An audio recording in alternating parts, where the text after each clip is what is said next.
అరే qualifier 1 match మంగళవారం రోజు అందరూ హనుమాన్ గుడికి పోయి రావాలి. వాళ్ళని కొట్టి మనం ఫైనల్ పోవాలి. అరే మంగళవారం రోజు అందరు ఫాస్టింగ్ ఉండాలరా సెకండ్ కప్పు కోసం. అన్నా మటన్ తినంది నాకు సిక్స్లు కొట్టరాదన్నా. కప్పు కొట్టేదా కావుర్రా. కప్పు కొట్టినాక ఒక్కొక్కరికి ఒక్కొక్క మేకిత్తా. కప్పు కొట్టినాక ఒక్కొక్కరికి ఒక్కొక్క మేకిత్తా. అన్న మనం ఎట్లా చేసినా కప్పు కొట్టాలనే.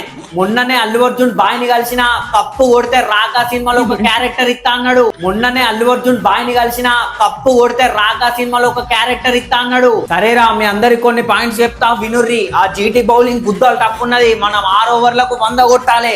అప్పుడే వాళ్ళు ఉచ్చ పోసుకుంటారు. అన్నా మరి బౌలింగ్ ఎట్లా? నువ్వు ఎందుకు టెన్షన్ పడతావు అన్నా? నేను బాల్ వేసి దెంగిననుకో టాప్ 3 ముగ్గురు హెల్మెట్లు లేస్తాయి. నేను బాల్ వేసి దెంగిననుకో టాప్ 3 ముగ్గురు హెల్మెట్లు లేస్తాయి. మొన్ననే వాళ్ళ ముగ్గురు మీద చేతబడి ఏపిచ్చుడు స్టార్ట్ చేసిన వాళ్ళు ముగ్గురు డకౌట్ అవుతారు. బ్యాటింగ్ మొత్తం సెట్ అయింది కానీ బౌలింగ్ లో మన స్పైసీ రాజు ఉన్నాడు కదా, వానికి నిన్ననే ₹1,00,000 ఫోన్ పే కొట్టినా మొత్తం లూజ్ బాల్ వేయమని. దొరికిన బాల్ దొరికినట్టు దెంగితే ధర్మశాల బయట పడాలి. దొరికిన బాల్ దొరికినట్టు దెంగితే ధర్మశాల బయట పడాలి. బాల్ ఇసిరి దెంగితే ఒక్కొక్కరి తలకాయ వలగాలి. ఒక్కొక్కడు ఉచ్చ పోసుకోవాలి, కప్పు దెంగిపోవాలి. ఒక్కొక్కడు ఉచ్చ పోసుకోవాలి, కప్పు దెంగిపోవాలి.